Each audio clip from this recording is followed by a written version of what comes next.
Hello friends, मैं हूं कैलाश वर्मा और आज के इस वीडियो में हम लोग जानेंगे कि शेयर मार्केट का जन्म कैसे हुआ, शेयर मार्केट का जन्म कहां हुआ और शेयर मार्केट होता क्या है, शेयर मार्केट का अर्थ क्या होता है।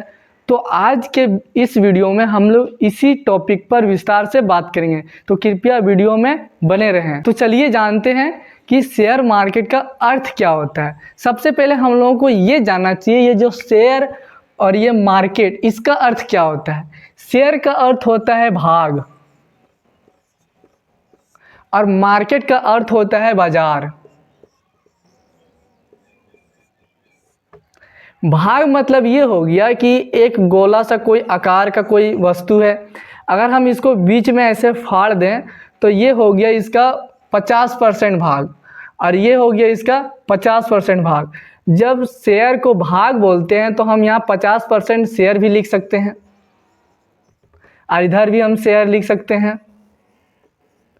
तो इसी तरह शेयर मार्केट में भी काम करता है। मान लीजिए कोई कंपनी है और वो कंपनी लोगों से अपने ग्रोथ के लिए पैसा लेना चाहती है, तो वो आईपीओ लाती है और आईपीओ लाते समय वो लोगों से पैसा लेती है कि मुझे आप पैसा दीजिए, अगर मेरी कंपनी अगर अच्छी ग्रो करेगी तो आपको रिटर्न मिलेगा। तो आप उस समय जो उस कंपनी में पैसा इन्वेस्ट करते हैं, आप उस कंपनी का 1% या 0.1% भाग को खरीदते हैं।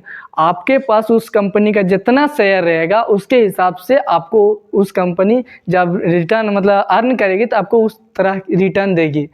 तो इसी तरह शेयर मार्केट भी काम करता है, मतलब आप जिस कंपनी के जितना शेयर रखेंगे आपको उतना ही रिटर्न मिलेगा।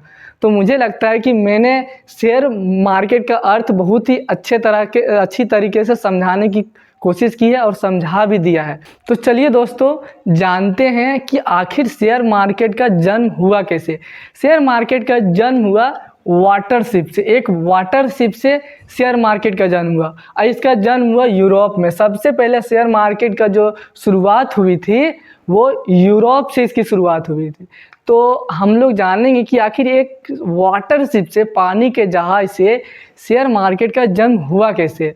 ये बात है 16वीं-17वीं शताब्दी की, जब वहाँ यूरोप में जब वहाँ के जो नाविक थे वो क्या करते थे कि अपने नाव से दूसरे देशों पर के यहाँ जाते थे और वहाँ कम दामों पर सामानों को खरीद कर अपने यहाँ के देशों में अधिक दामों पर बेचते थे। तो उन लोगों ने क्या किया कि मान लीजिए एक शिप ओनर है, उसके पास 1 महीना 2 महीना का रास्ता तय करना पड़ता था किसी दूसरे देश में जाने के लिए, तो उतना उसके पास भोजन और खाना उतने लोगों का जुटाना थोड़ा मुश्किल होता था और जो लोग वहाँ जाते थे उनको सैलरी भी देनी पड़ती थी। तो ऐसे में उनके पास उतना पैसा नहीं होता था कि सभी लोगों को इतना खर्चा दे सके और इतना खाना का मेंटेन कर सके। तो वो लोग क्या करते थे कि लोगों के पास जाते थे और उनके सामने एक प्रस्ताव रखते थे कि अगर आप मुझे पैसा देते हैं या हमारे बोट पर पैसा लगाते हैं तो हम लोग जो देश जाएंगे वहाँ जो कम दामों पर सामान लाएंगे उसमें से जो हम लोग कमाएंगे, जो हम लोगों को मुनाफा होगा उसका हम लोग आप उसी के मतलब आप जितना पैसा इसमें लगाएंगे उसी के हिसाब से आपको हम लोग रिटर्न देंगे।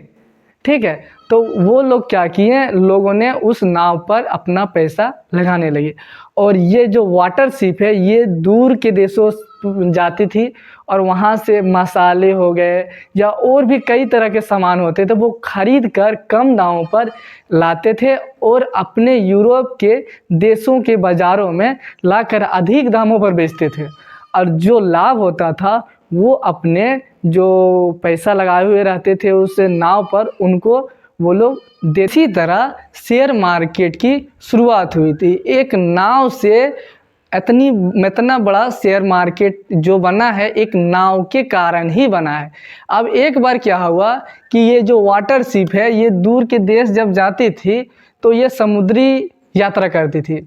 अब एक बार एक नाव जो था वो समुद्र में हवा के कारण, जो समुद्री तूफानें आती है उनके कारण ये बोट जो है डूब जाती है।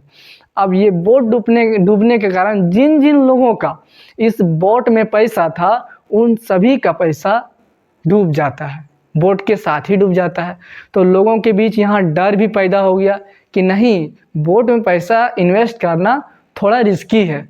तो लोगों ने फिर एक आइडिया निकाला कि क्यों ना एक बोट पर जो हम लोग पैसा लगाते हैं वो 2-4 बोटों पर लगाए, विविधीकरण करें, मतलब एक बोट पर पैसा ना लगाएं। तो यहीं से वो कॉन्सेप्ट निकला। अभी हम लोग जब शेयर मार्केट में पैसा लगाते हैं, कई सारे यूट्यूबर या कई सारे फाइनेंशियल एडवाइज़र बोलते हैं कि किसी एक कंपनी में पैसा नहीं लगाना, नहीं तो पैसा डूबने के ज़्यादा चांस होते हैं। तो ये कॉन्सेप्ट जो निकला है वो उसी समय इस जहाज़ से निकला है कि पैसा किसी एक जहाज़ पर नहीं लगाना है, क्योंकि अगर वो जहाज़ डूब जाती तो आपके सारे पैसे डूब जाएंगे। ये क्या हुआ कि ऐसा हो जाने से लोगों के बीच डर हो गया और अब वो क्या करने लगे, एक नाव पर पैसा नहीं लगाने लगे। अब मान लीजिए एक नाव पर नहीं लगाने तो 2-3 नाव पर लगाते थे। अगर एक नाव डूब भी जाती है तो उसका पैसा नहीं डूबेगा। कारण ये है कि जो दूसरे नाव पर वो पैसा लगाए हैं वो नाव उसको रिकवर करके, मतलब जो डूबा है पैसा, वो दूसरे नाव जो प्रॉफिट देगा तो इसका पैसा उससे रिकवर हो जाएगा, तो उसका पैसा माइनस में नहीं जाएगा। हो सकता है उसको प्रॉफिट होगा ही, लेकिन उतना प्रॉफिट नहीं होगा जितना होना चाहिए, क्योंकि वो नाव तो डूब गया ना, लेकिन उसका पैसा डूबने के चांस कम है। मुझे लगता है कि मैंने शेयर मार्केट का कैसे शेयर मार्केट का जन्म हुआ, कैसे विकसित हुआ, ये सभी मैंने बताने की कोशिश की है। उसके बाद क्या हुआ, जब वो नाव चलने लगी तो धीरे धीरे ईस्ट इंडिया कंपनी आ गई, डच ईस्ट इंडिया कंपनी आ गई, ये सारी कंपनियां आने लगी और इसी नियम को फॉलो करने लगी और लोगों से पैसा लेने लगी। तो इसी तरह शेयर मार्केट का जन्म हुआ और आज इतनी बड़ी जो शेयर मार्केट है एक वाटर बोट के कारण ही है। तो मैंने ये दोनों ही टॉपिक, शेयर मार्केट क्या है, शेयर मार्केट का जन्म कैसे हुआ, ये समझाने की पूरी कोशिश की है। अगर आपको वीडियो अच्छी लगी हो तो कृपया लाइक कर दीजिए और हमारे चैनल को सब्सक्राइब कर दीजिए। फिर मिलेंगे नेक्स्ट वीडियो में।